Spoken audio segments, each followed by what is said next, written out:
El sol naciente bañaba las paredes blancas de la casa principal de la estancia San Miguel, en la provincia de Buenos Aires, cuando Isabel despertó sobresaltada con la misma pesadilla que la perseguía hacía 20 años.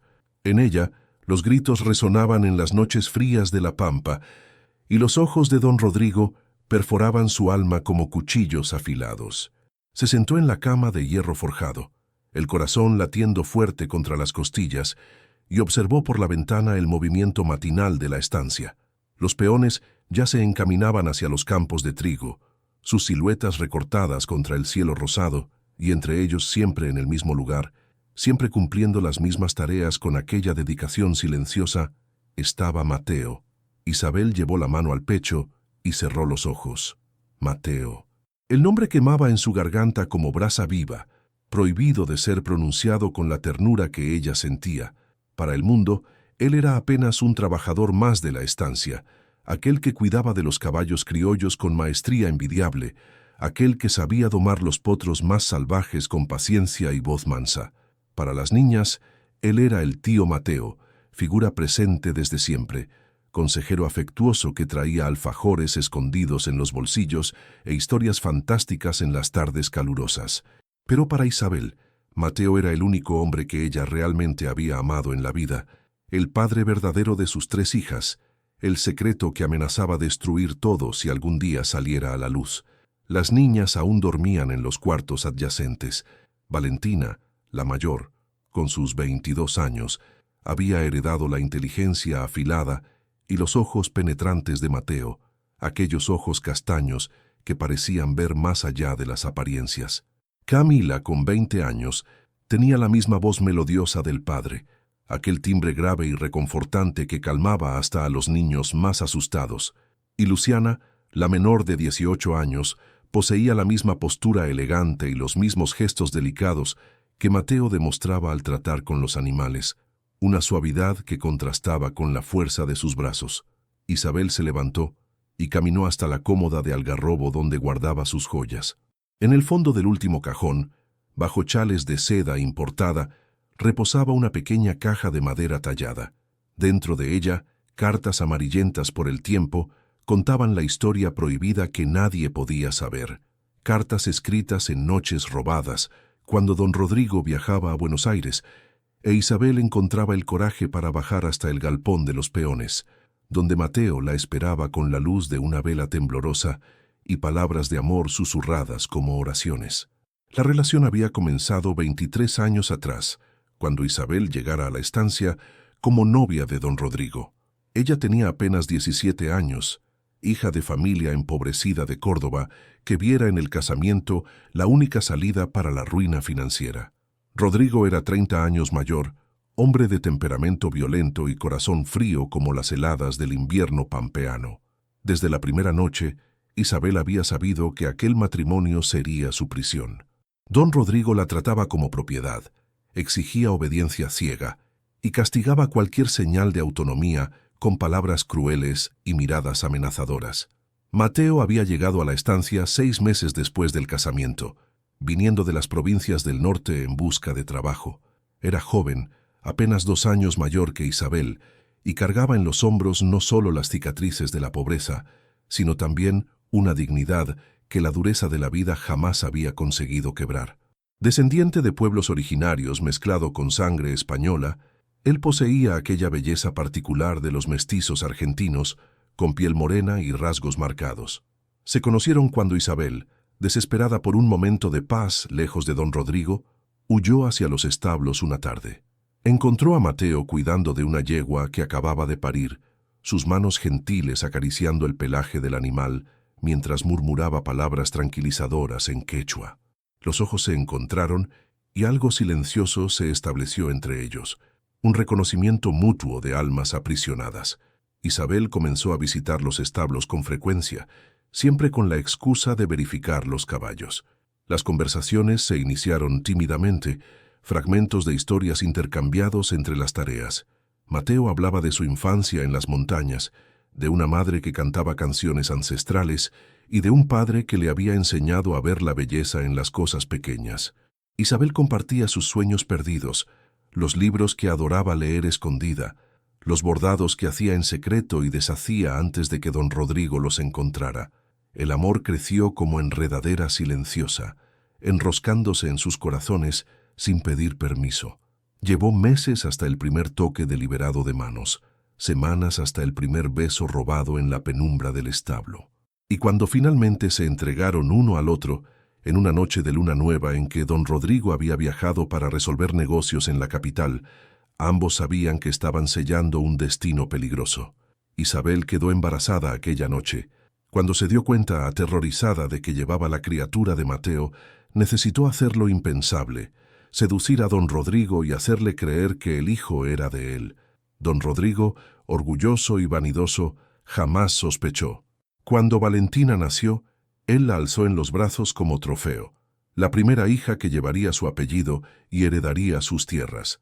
Pero Isabel miraba el rostro de la niña y veía a Mateo en cada rasgo, en el formato de los ojos, en la curva de la sonrisa, en el color exacto de la piel. Don Rodrigo estaba cegado por su propia arrogancia, incapaz de percibir que aquella criatura no llevaba una sola gota de su sangre. Lo mismo se repitió con Camila y Luciana.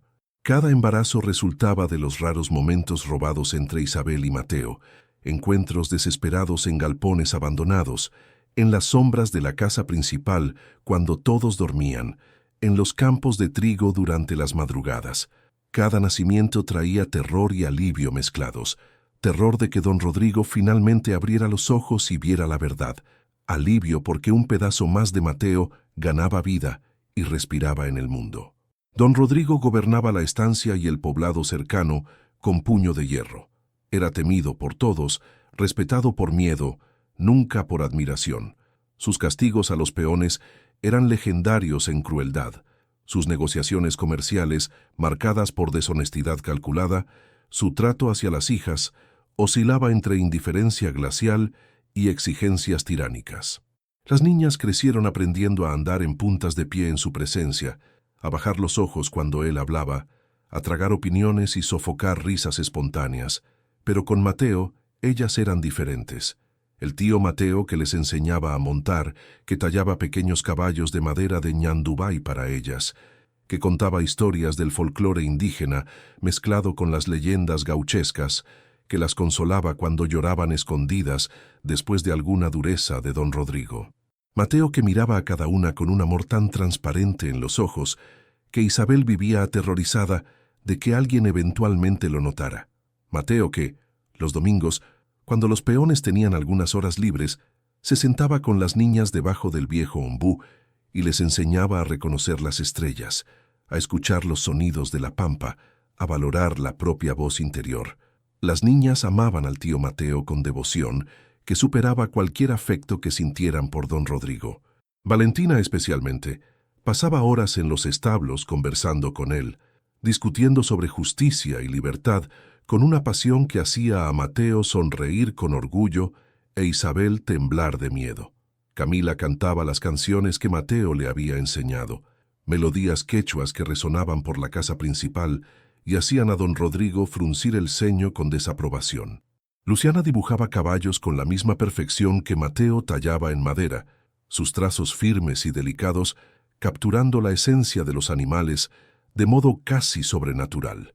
Los años pasaron en una cuerda floja de secretos y mentiras necesarias.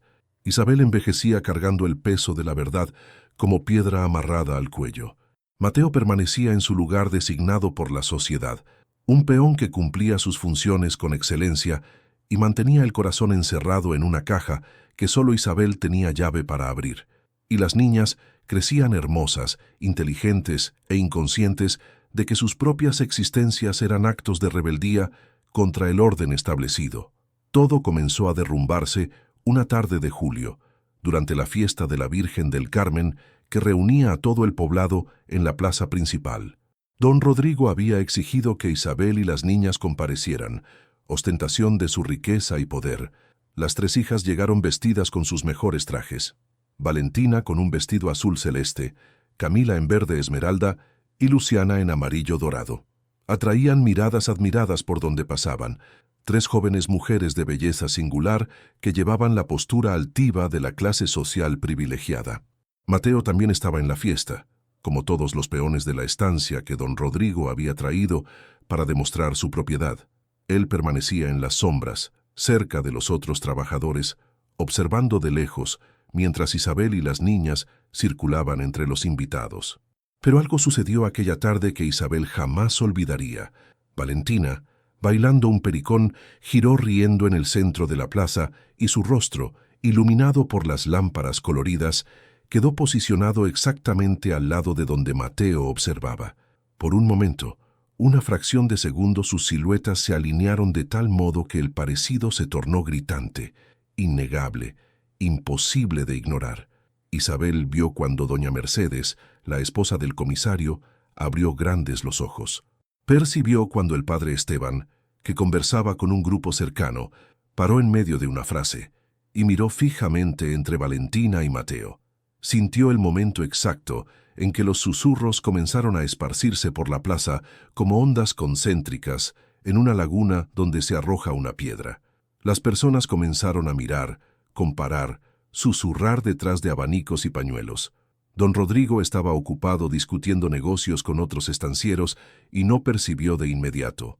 Pero Isabel vio cuando Camila, inocente de la tempestad que se formaba, corrió hasta Mateo para mostrarle un dulce de leche que había ganado.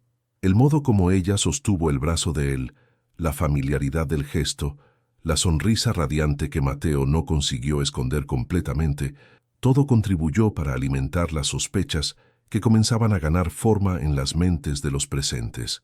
Cuando Luciana se juntó a las hermanas cerca de Mateo, las tres formaron un cuadro que Isabel siempre había evitado cuidadosamente.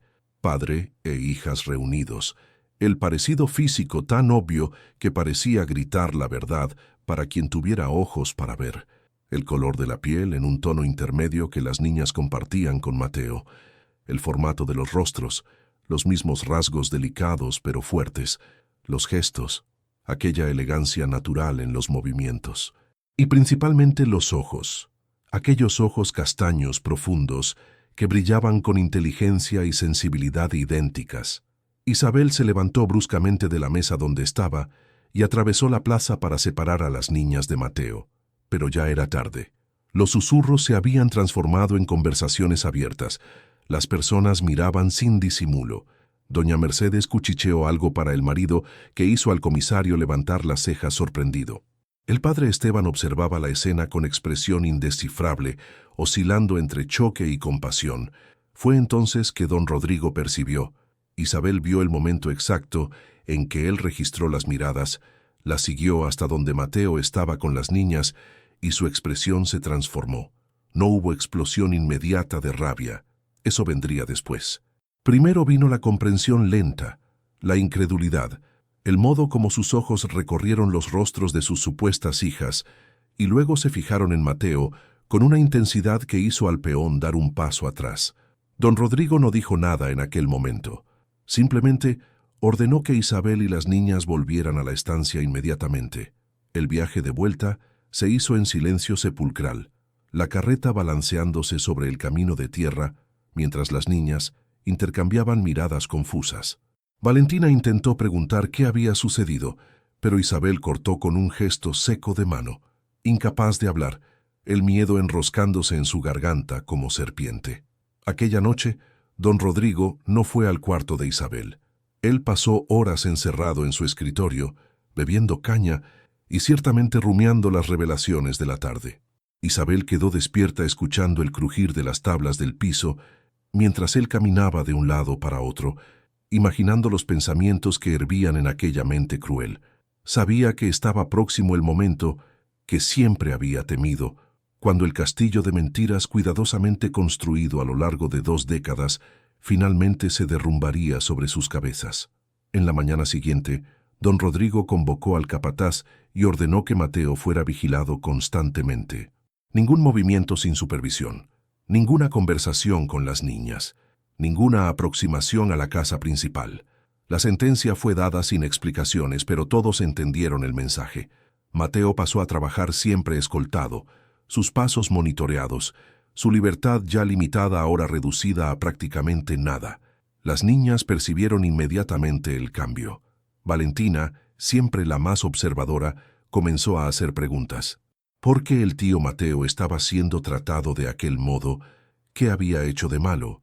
¿Por qué las personas en la fiesta ayer miraban para ellas con aquella expresión extraña? Isabel respondía con evasivas, pero Valentina no era niña que se satisficiera con medias verdades. Una tarde, 3 días después de la fiesta de la Virgen del Carmen, Valentina decidió buscar respuestas por cuenta propia. Ella siempre había sabido dónde la madre guardaba las cosas importantes. Había observado a Isabel a lo largo de los años. Había notado los gestos furtivos, los momentos en que la madre creía estar sola y retiraba aquella caja de madera del fondo del cajón. Esperó hasta que Isabel saliera para supervisar el trabajo en la cocina y entonces entró en el cuarto principal. Sus manos temblaban cuando abrió el último cajón de la cómoda de algarrobo, apartó los chales de seda y encontró la caja. Por un momento vaciló, consciente de que estaba a punto de atravesar una línea que no podría ser deshecha. Pero la necesidad de verdad era más fuerte que el miedo. Abrió la tapa y se encontró con las cartas. Eran decenas de ellas, escritas a lo largo de años. La tinta ya descolorida por el tiempo, pero las palabras aún legibles. Valentina tomó la primera y comenzó a leer. Eran cartas de amor, palabras apasionadas intercambiadas entre Isabel y Mateo. Descripciones de encuentros secretos, declaraciones ardientes, promesas susurradas en la oscuridad. Y conforme leía, la verdad fue revelándose en capas que robaban el aire de sus pulmones. Una carta en particular parecía quemar entre sus dedos. En ella, Isabel escribía para Mateo poco después del nacimiento de Valentina, confesando su miedo de que don Rodrigo descubriera que la niña no era hija de él, expresando su amor por Mateo y por la criatura que habían concebido juntos. Valentina leyó aquellas líneas 3 veces, antes de que su significado completo penetrara su conciencia. Ella no era hija de don Rodrigo. Su padre era Mateo, el tío Mateo que ella amaba tanto, que le había enseñado a pensar por cuenta propia, que la consolaba cuando don Rodrigo era cruel. Él era su padre de verdad. Las cartas siguientes revelaron que lo mismo era verdad para Camila y Luciana. Las 3 eran hijas de Mateo e Isabel, frutos de un amor prohibido que desafiaba todas las leyes de la sociedad en que vivían. Valentina se sentó en la cama con las cartas esparcidas alrededor, el cuerpo todo temblando, lágrimas silenciosas escurriendo por su rostro, mientras su mente trabajaba frenéticamente para procesar aquella información devastadora. Cuando Isabel volvió al cuarto y encontró a Valentina rodeada por las cartas, su rostro perdió todo el color. Por un largo momento, madre e hija apenas se miraron, el silencio pesado entre ellas cargado de 22 años de secretos. Entonces, Valentina habló, su voz ronca de emoción contenida. «¿Es verdad? ¿Mateo es mi padre?» Isabel asintió lentamente, incapaz de mentir delante de la evidencia expuesta. Las palabras finalmente brotaron de ella como agua de represa que se rompe. Contó todo, cómo el amor había nacido, cómo las niñas fueron concebidas, cómo había vivido en terror constante de que el secreto fuera descubierto, cómo había intentado proteger a todos ellos de la furia inevitable de don Rodrigo. Habló de las elecciones imposibles, de los sacrificios necesarios, del peso aplastante de vivir una mentira para mantener a las personas que amaba seguras. Valentina escuchó todo con atención intensa, su rostro pasando por una gama de emociones: choque, rabia, comprensión, miedo. Cuando Isabel terminó, exhausta, Valentina hizo la única pregunta que realmente importaba. ¿Camila y Luciana saben? Isabel negó con la cabeza. Valentina entonces se levantó, reunió las cartas con cuidado y dijo: «Ellas necesitan saber, y necesitamos decidir qué hacer antes de que don Rodrigo haga algo terrible». Aquella noche, cuando don Rodrigo salió para jugar truco con estancieros vecinos, las 3 hermanas se reunieron en el cuarto de Valentina. Isabel estaba presente también, pálida pero resuelta. Valentina contó todo a Camila y Luciana, mostrándoles las cartas como prueba. La reacción inicial fue de incredulidad, después lágrimas, entonces una extraña mezcla de alivio y terror. Camila fue la primera en articular el sentimiento que todas compartían. Siempre supe que había algo diferente en el modo como el tío Mateo nos miraba. Ahora todo tiene sentido. Luciana, la más joven, lloraba silenciosamente, procesando la información de que el hombre frío que le había dado el apellido no tenía ningún lazo real con ella, mientras aquel que realmente la había amado estaba siendo tratado como criminal. Pero fue Valentina quien verbalizó el miedo que todas sentían. Don Rodrigo está desconfiado. Vi el modo como él miró a Mateo en la fiesta. Si él descubre la verdad, va a matar a Mateo. Va a destruirnos. Necesitamos hacer algo antes de que sea demasiado tarde. Isabel, que había pasado 20 años evitando ese momento, finalmente concordó en que huir no era más una opción. Necesitaban actuar, pero ¿cómo? Eran mujeres en una sociedad que les negaba voz. Mateo era un peón pobre, sin derechos o protección. Don Rodrigo controlaba todo: la estancia, el poblado, las autoridades locales. Parecía no haber salida. Pero Luciana, normalmente la más callada de las tres, tuvo una idea inesperada. ¿Y si no fuera secreto? ¿Y si todos supieran? Don Rodrigo tiene poder porque las personas le tienen miedo, pero ¿y si hubiera tantos testigos de la verdad que él no pudiera simplemente hacer desaparecer a Mateo sin consecuencias? La idea era al mismo tiempo brillante y aterrorizante. Exponer públicamente la verdad significaría destruir la reputación de la familia, transformar a las niñas en parias sociales, arriesgar la furia total de don Rodrigo, pero también significaría protección para Mateo, porque sería imposible matarlo o expulsarlo sin que todos supieran exactamente por qué estaba siendo castigado. Pasaron la noche elaborando un plan. Necesitaban aliados, personas en el poblado que tuvieran el coraje de apoyarlas cuando la verdad saliera a la luz. El padre Esteban era obviamente la primera elección. Él era hombre de fe genuina, conocido por su compasión y sentido de justicia. Doña Mercedes, a pesar de ser esposa del comisario, era mujer de corazón bondadoso que siempre había tratado a las niñas con cariño. Y había otros, pequeños comerciantes, trabajadores libres, hasta algunos peones de otras estancias que podrían ser convencidos a testimoniar. Valentina asumió el liderazgo de la operación. Durante los días siguientes, mientras don Rodrigo permanecía convencido de que su vigilancia sobre Mateo era suficiente para mantener el control de la situación, ella comenzó a visitar personas en el poblado. Hablaba en términos vagos inicialmente, probando el terreno, evaluando quién podría ser confiable. La reacción de la mayoría oscilaba entre sorpresa y comprensión creciente. Muchos ya habían notado los parecidos en la fiesta de la Virgen del Carmen y el comportamiento sospechoso de don Rodrigo apenas confirmaba sus especulaciones.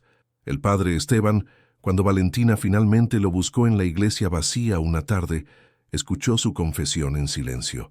Ella contó todo, mostrándole algunas de las cartas que había traído como prueba. El padre, hombre de mediana edad que había llegado al poblado lleno de ideales sobre justicia y misericordia, apenas para encontrar una realidad brutal de opresión, quedó en silencio por largos minutos después de que ella terminara. Finalmente, él habló. Lo que su madre y Mateo hicieron es considerado pecado a los ojos de la iglesia, pero veo delante de mí no pecado, sino amor verdadero floreciendo en suelo envenenado por la crueldad. Veo un hombre que fue buen padre, aún sin poder asumir ese nombre. Veo 3 jóvenes valientes dispuestas a arriesgar todo por la justicia. Y veo a un don Rodrigo que necesita ser detenido antes de que cometa asesinato en nombre de su orgullo herido. El padre concordó en ayudar. Más que eso, ofreció la iglesia como local para la revelación pública que planeaban. «Si vamos a hacer esto», dijo él, «lo haremos delante de Dios y de la comunidad reunida. Que todos escuchen, juzguen y decidan dónde está la verdadera moralidad en esta historia». Mientras Valentina construía su red de aliados, Camila tomó para sí la tarea de documentar todo. Ella tenía letra bonita y clara, y pasó noches copiando trechos de las cartas, organizando fechas, creando una cronología que probaba de modo irrefutable que las 3 hermanas eran hijas de Mateo. No era apenas sobre emoción o parecido físico. Habría documentación, evidencia que ni don Rodrigo podría refutar. Luciana, por su parte, se enfocó en Mateo. Era imposible hablar directamente con él bajo la vigilancia constante del capataz, pero ella era creativa. Comenzó a dejar pequeños dibujos escondidos en lugares donde sabía que Mateo trabajaría. Esbozos de 3 cóndores volando libres, un ombú con raíces profundas, un corazón dividido en 3 partes, pero unido por una línea dorada. Mateo entendía los mensajes. Sus ojos, cuando se cruzaban con los de Luciana a distancia, transmitían comprensión y gratitud silenciosa.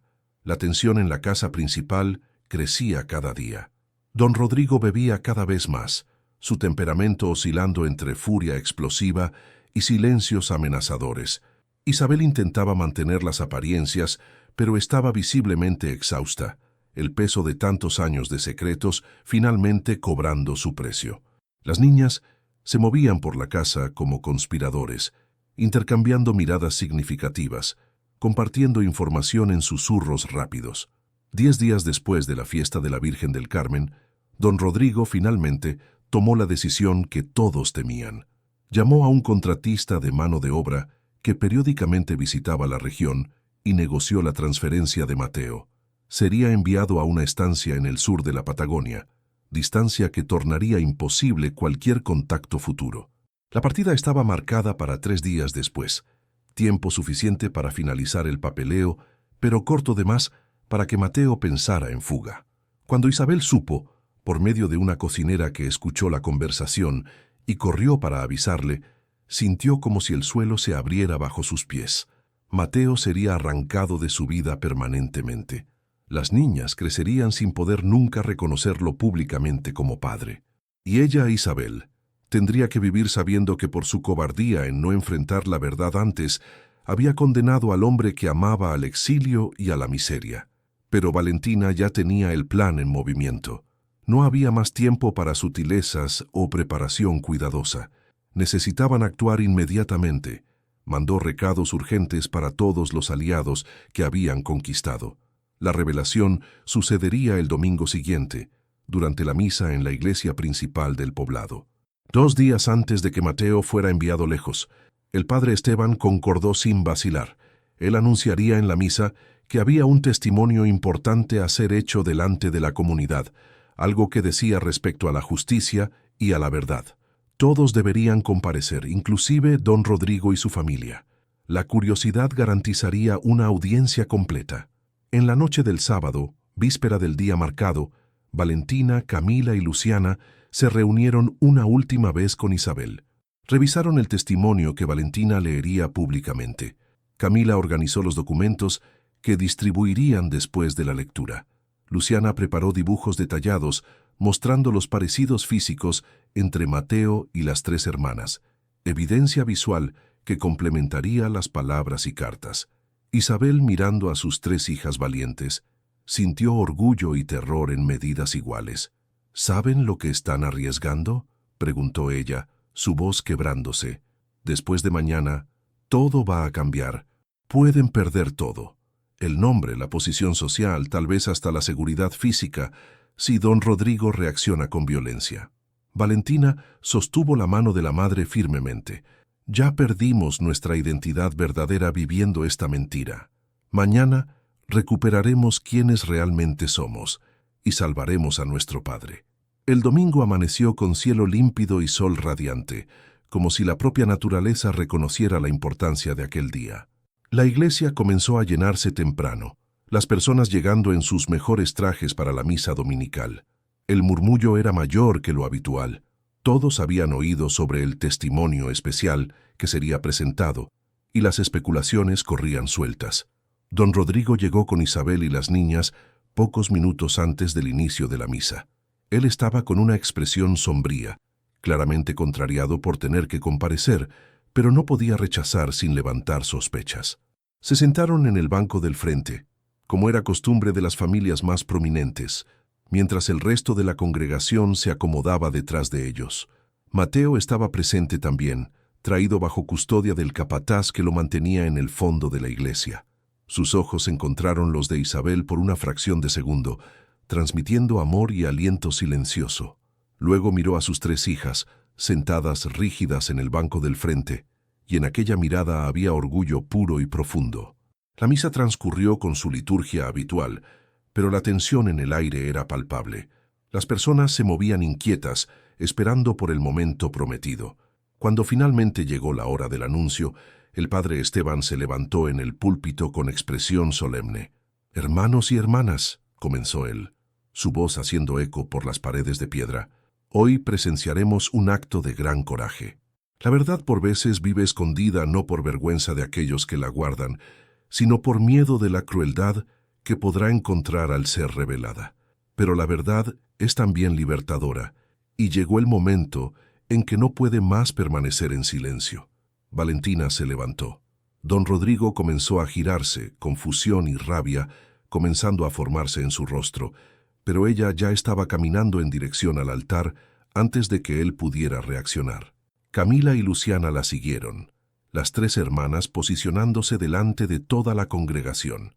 Valentina sostuvo el papel donde había escrito el testimonio, sus manos temblando levemente, pero su voz firme cuando comenzó a leer.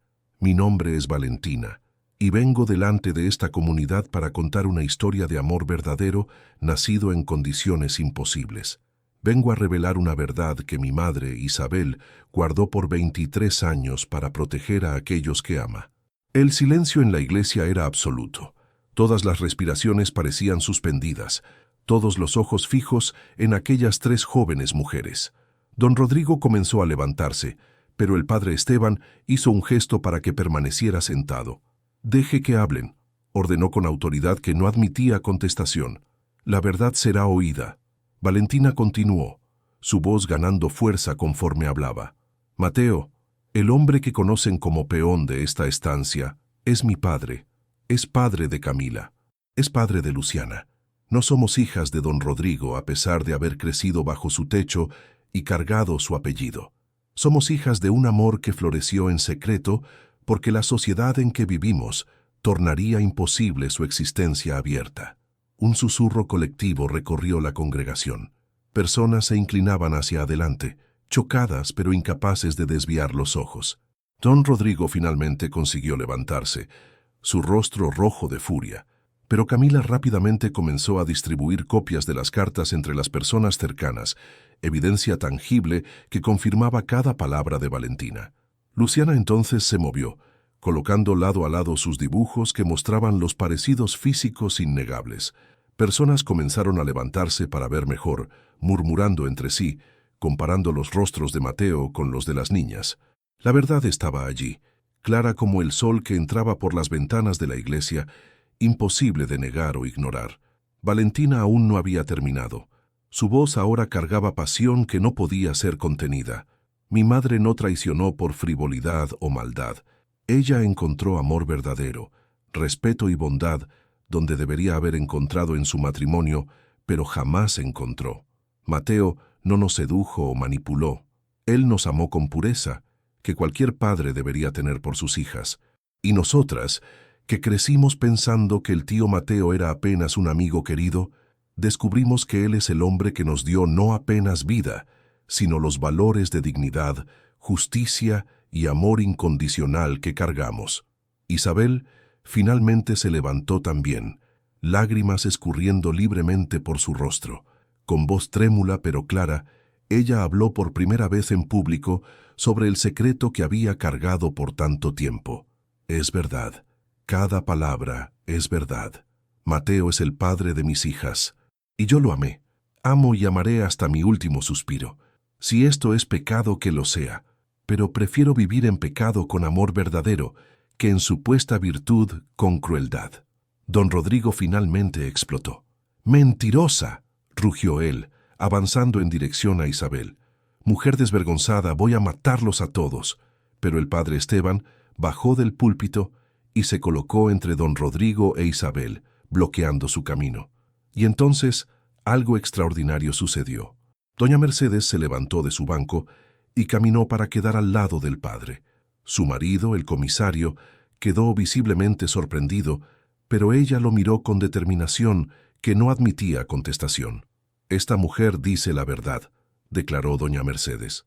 «Veo en los rostros de esas niñas el reflejo de aquel hombre, y veo en sus corazones la bondad que solo amor verdadero podría haber cultivado». Entonces, otros comenzaron a levantarse. Comerciantes que habían sido abusados por don Rodrigo en negociaciones, trabajadores que habían presenciado su crueldad, hasta incluso otros estancieros que secretamente lo despreciaban, pero nunca habían osado desafiarlo. Uno por uno, formaron una barrera humana entre don Rodrigo y aquellos que él amenazaba. El comisario, viendo a su propia esposa posicionada al lado de Isabel y percibiendo el humor de la congregación, se levantó también. Con voz formal declaró: «Don Rodrigo, hay testigos suficientes aquí hoy de que cualquier violencia cometida por su parte será documentada y castigada. Sugiero que escuche lo que estas mujeres valientes tienen que decir hasta el fin». Mateo, aún en el fondo de la iglesia bajo custodia del capataz, tenía lágrimas escurriendo por su rostro. Ver a sus hijas defendiéndolo públicamente, asumiendo el riesgo de destrucción social para salvarlo, era más de lo que su corazón conseguía soportar. El capataz, viendo el cambio dramático en el clima de la iglesia, vaciló. Entonces, sorprendentemente, soltó el brazo de Mateo y dio un paso atrás, liberándolo. Mateo caminó lentamente por el pasillo central de la iglesia. Las personas se apartaban para dejarlo pasar, sus ojos siguiendo cada paso. Cuando llegó al frente, él quedó delante de sus 3 hijas, mirando a cada una con amor que finalmente podía ser expresado abiertamente. Valentina habló entonces las palabras que sellaron la transformación. «Este es nuestro padre, Mateo, y tenemos orgullo de ser sus hijas. No importa lo que la sociedad diga sobre nuestro origen, no importa si perdemos el nombre de don Rodrigo o nuestra posición social. Tenemos algo mucho más valioso. Tenemos la verdad y tenemos amor verdadero». El padre Esteban, presenciando aquella escena extraordinaria, alzó las manos en bendición. «Que todos aquí presentes den testimonio. La verdad fue dicha, y la verdad nos libertará. Mateo es el padre de estas 3 jóvenes mujeres. Isabel amó donde encontró bondad, y estas niñas tuvieron el coraje de elegir la justicia sobre la mentira confortable. Que Dios bendiga a aquellos que buscan la verdad, no importa el costo». La congregación entera respondió con un amén colectivo que hizo las paredes de la iglesia temblar.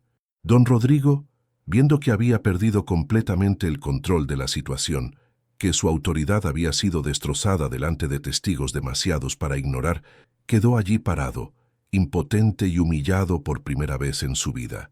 En los días que siguieron a aquel domingo extraordinario, la transformación se completó. Don Rodrigo, sin conseguir soportar la vergüenza pública y la pérdida total de su poder, abandonó la estancia. Algunos dijeron que huyó a Montevideo, otros que se perdió en la bebida en algún poblado distante. Nadie realmente se importó lo suficiente para investigar.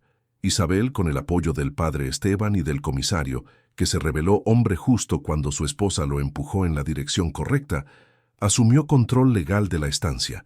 Ella inmediatamente mejoró las condiciones de trabajo de todos los peones. La estancia fue reorganizada con salarios justos y tratamiento digno, tornándose ejemplo de un nuevo modelo posible. Mateo, finalmente libre no apenas de las amarras sociales, sino también del silencio forzado, pudo asumir su lugar como padre de Valentina, Camila y Luciana. Las niñas cambiaron legalmente sus apellidos, abandonando el de don Rodrigo y adoptando el de Mateo. Eso les costó muchas amistades superficiales de la élite local, pero conquistó respeto profundo de aquellos que valoraban coraje y autenticidad. Valentina se tornó profesora, usando la educación que había recibido para enseñar a niños de todos los orígenes, incluyendo hijos de peones. Camila desarrolló su talento musical, sus canciones mezclando tradiciones indígenas y criollas de modo único. Luciana abrió un estudio de arte donde pintaba y dibujaba, creando obras que celebraban la diversidad y la resistencia. Isabel y Mateo, después de más de 2 décadas escondiendo su amor, finalmente pudieron vivir juntos abiertamente. Se casaron en una ceremonia simple en la misma iglesia donde la verdad había sido revelada, con el padre Esteban oficiando y mitad del poblado presente para celebrar. No era común, ni totalmente aceptado por la sociedad más amplia, pero en aquella comunidad específica, que había presenciado el coraje y el amor verdadero, ellos encontraron aceptación. La historia de la familia se esparció por la provincia, tornándose leyenda. Algunas personas la contaban como ejemplo de inmoralidad y colapso social, otras, más numerosas, la narraban como historia de amor y coraje que desafió injusticias estructurales. Pero todos concordaban en un punto: cuando 3 jóvenes mujeres decidieron que la verdad valía más que el confort de la mentira, cuando una comunidad eligió quedarse al lado de la justicia en vez del poder, algo fundamental cambió. Años después, cuando Valentina tuvo su propia hija, ella le contó la historia completa, sin esconder nada. Explicó las elecciones difíciles que su abuela Isabel había hecho, la bondad de su abuelo Mateo, el coraje que ella y sus hermanas habían necesitado reunir. Y entonces le dijo algo que se tornaría la lección central, transmitida a través de las generaciones. La verdad puede ser peligrosa de revelar, pero la mentira es prisión que aprisiona a todos los involucrados. Tu bisabuela pasó 20 años en cadenas invisibles, y solo cuando tuvimos coraje de romperlas es que todos realmente nos tornamos libres. La estancia prosperó bajo la gestión de Isabel y Mateo. Se tornó conocida como lugar donde trabajadores podían recomenzar sus vidas con dignidad, donde familias eran respetadas independientemente de su origen, donde el trabajo era recompensado justamente. No era paraíso, el prejuicio y las dificultades económicas persistían, pero era espacio de posibilidad genuina. En la plaza del poblado, donde antaño todos temblaban delante de don Rodrigo, las personas ahora se reunían libremente para discutir ideas, hacer negocios, celebrar fiestas. Hablaban sobre cómo una tarde de la Virgen del Carmen había cambiado todo, cómo susurros en una plaza habían iniciado una cadena de eventos que transformó no apenas una familia, sino toda una comunidad.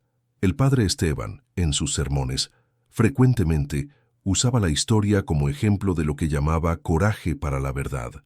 Él decía que el verdadero pecado no estaba en el amor entre Isabel y Mateo, sino en la sociedad que tornaba tal amor imposible de ser vivido abiertamente.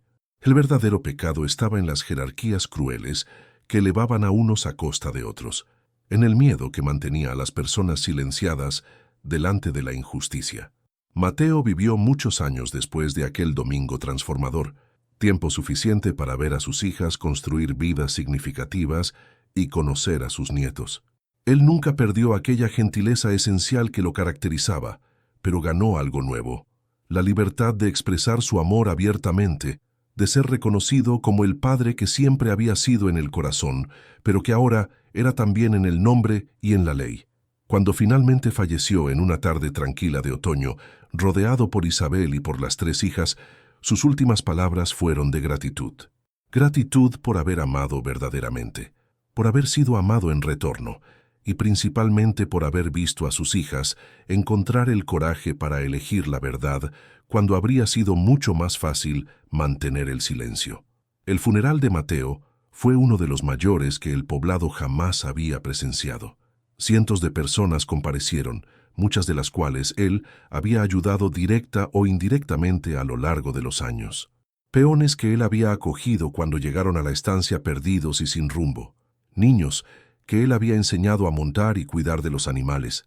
Familias enteras cuyas vidas habían cambiado porque un hombre eligió ser bondadoso aun cuando la sociedad le negaba cualquier reconocimiento. Valentina, Camila y Luciana cargaron el ataúd de su padre junto con trabajadores de la estancia, un gesto que escandalizó a algunas de las familias más conservadoras de la élite local, pero que pareció perfectamente apropiado para todos los demás. Ellas no se avergonzaban de su amor por él, ni de las circunstancias de su origen. Por el contrario, las cargaban como emblemas de orgullo. Isabel sobrevivió a Mateo por algunos años, tiempo que pasó organizando documentos y cartas, creando un registro completo de la historia para que nunca fuera olvidada o distorsionada. Ella quería que generaciones futuras supieran exactamente lo que había sucedido, las elecciones que fueron hechas y por qué. No era historia perfecta de héroes sin fallas, sino historia humana de personas imperfectas intentando navegar un sistema injusto de la mejor forma que conseguían. Cuando Isabel murió, fue enterrada al lado de Mateo bajo el viejo ombú donde él acostumbraba sentarse con las niñas para contarles historias. Las 3 hijas plantaron flores silvestres de la pampa alrededor de las tumbas, creando un jardín que florecería en todas las estaciones, símbolo de amor que había persistido a pesar de todos los intentos de sofocarlo. La historia de la familia continuó siendo contada, pasando de generación en generación. Se tornó parte del folclore local, pero también algo más importante. Se tornó recuerdo de que el cambio era posible, que la verdad tenía poder, que el amor podía trascender las barreras más crueles impuestas por la sociedad. Décadas después de aquel domingo transformador en la iglesia, cuando Argentina pasaba por sus propias transformaciones sociales y políticas, muchos en el poblado decían que ya habían vivido una revolución personal cuando vieron a Mateo liberarse de las amarras sociales. Habían presenciado lo que significaba para un ser humano ser reconocido en su plena dignidad, ser llamado de padre sin vergüenza o escondimiento, ser amado públicamente por la mujer que lo había elegido. La estancia continuó en las manos de la familia por generaciones, siempre manteniendo los principios de justicia y dignidad que Isabel y Mateo establecieron. Se tornó lugar de referencia para aquellos interesados en historias de resistencia y amor. Visitantes venían a ver el ombú centenario, los establos donde todo había comenzado, la iglesia donde la verdad había sido revelada. Y cada vez que alguien preguntaba sobre la historia de aquella familia extraordinaria, los habitantes del poblado respondían con orgullo. Aquí 3 mujeres valientes eligieron la verdad sobre la mentira. Aquí una comunidad decidió que el amor valía más que las convenciones sociales. Aquí probamos que cuando las personas tienen coraje de enfrentar la injusticia, el mundo puede cambiar. Las hijas de Valentina, Camila y Luciana crecieron oyendo la historia de sus abuelos, aprendiendo que el coraje no significa ausencia de miedo, sino la elección de hacer lo que es correcto a pesar de él. Aprendieron que familia no se define apenas por sangre o apellidos, sino por el amor verdadero y por la elección consciente de permanecer unidos. La casa principal de la estancia San Miguel aún guarda en una sala especial las cartas originales de Isabel y Mateo, preservadas en marcos de vidrio. Visitantes leen aquellas palabras apasionadas, escritas hace tanto tiempo, y reconocen en ellas la universalidad del amor verdadero. Reconocen también el precio que algunas personas necesitan pagar para vivir su verdad en una sociedad injusta.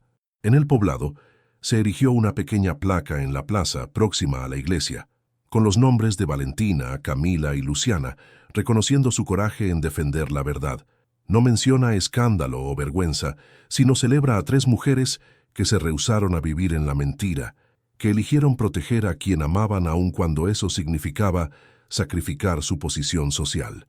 Y así, la historia de Isabel y Mateo, de 3 hijas valientes y de una comunidad que eligió la justicia sobre el poder, permanece viva. No como cuento de hadas con final perfecto, sino como testimonio real de que el amor verdadero, cuando defendido con coraje, puede transformar no apenas vidas individuales, sino comunidades enteras.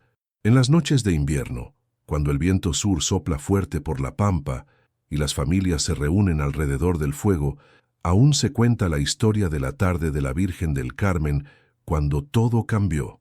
Se cuenta sobre susurros que se tornaron revelaciones, sobre mentiras que necesitaron ser mantenidas hasta que la verdad pudiera ser segura, sobre un padre que amó en silencio hasta que sus hijas le devolvieron la voz.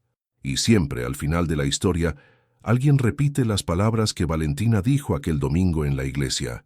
Tenemos la verdad y tenemos amor verdadero, y eso vale más que cualquier apellido o posición social.